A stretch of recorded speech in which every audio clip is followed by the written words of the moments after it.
talk about the latest on two big stories we've been following. First, the drone strike that took out al-Qaeda leader Ayman Al-Zawahiri, and earlier this evening, the Senate passing the PACT Act after Republicans temporarily derailed the measure. My guest tonight's a research fellow at the Quincy Institute and a Marine Corps vet who served in Afghanistan. He's Adam Weinstein. He's up late with me tonight here on the Final Five. Adam, it's good to see you again. Thanks for joining me. Thanks for having me, as always. I want to talk, first of all, about the drone strike over the weekend, something that President Biden had announced on Monday, an operation that, while it transpired over the weekend, took a long while to get to this point. Talk to me about the significance of what we saw, and for people who say, people are surprised that we're still going after al-Qaeda 20 years later. Well, look, al-Qaeda has been a resilient organization. It has managed to survive 20 years later. And in fact, our wars of intervention in some ways have allowed it to survive by giving it a purpose for existing and giving it venues in which to fight the United States. But al-Qaeda still exists, and this was significant because this was an al-Qaeda leader who was in the middle of Kabul. Both President Trump and President Biden had stated that it was possible to protect Americans from terrorist leaders without continuing a failed war in Afghanistan. And I think this weekend's strike against Ayman Al-Zawahiri validated that. When you look at what had transpired in Afghanistan over the last year, and I believe we had you on right around the time of the withdrawal, which many people had criticized the manner in which that was carried out, and you look at the fact that Zawahiri was still in Afghanistan at this point, is there anything to say to those who believe that we should have stayed there in the first place? Well, I think this demonstrates that we didn't have to stay there, where we have the ability to take out high-value targets without continuing counterinsurgency that had really failed. Some will say, well, look, this proves that al-Qaeda was still in Afghanistan. Well, of course al-Qaeda is still in Afghanistan. Or they'll say this proves that there's still a relationship between the Taliban and al-Qaeda. Well, we knew that. But the point is that we're able to manage that threat without continuing a war beyond 20 years that wasn't popular with the American people and was failing.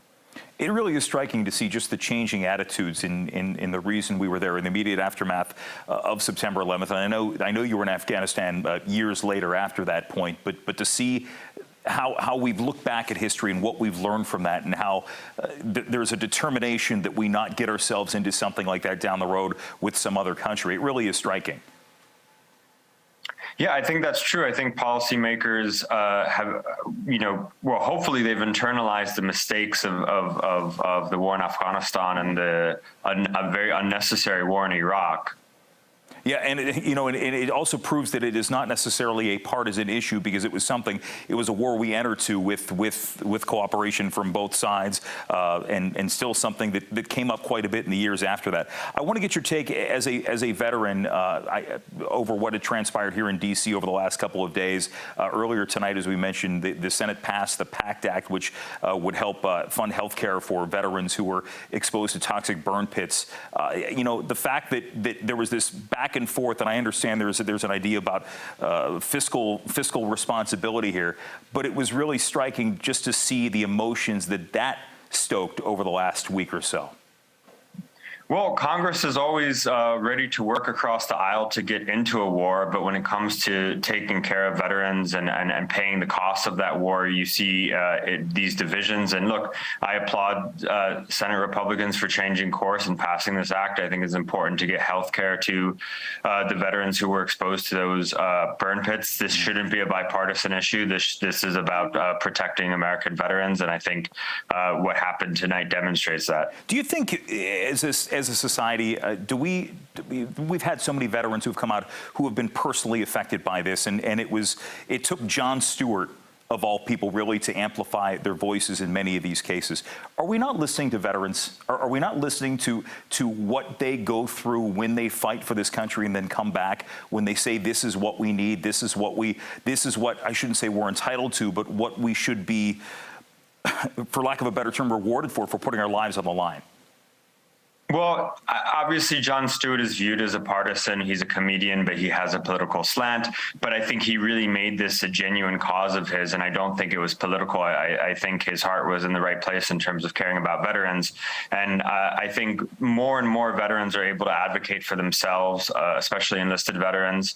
And I think the country does need to listen to them. But as I've said, Congress is always able to work across the aisle to get into a war, but when it comes to, paying the cost of that war and taking care of veterans, you see delays. And I think if lawmakers continue to drag their feet when it comes to taking care of veterans, veterans are going to raise our voices, and you're going to see a political cost. It's interesting in this time. This is when you see a lot of the pearl clutching on Capitol Hill, when you see the lawmakers say that's when they're worried about the price tag. That's when they're worried about the checks they have to sign. But we have moved past this battle for the time being. Adam Weinstein, good to see you again. Always appreciate your perspective on these issues. Thanks for having me, as always. My honor. And the Final Five is back right after this.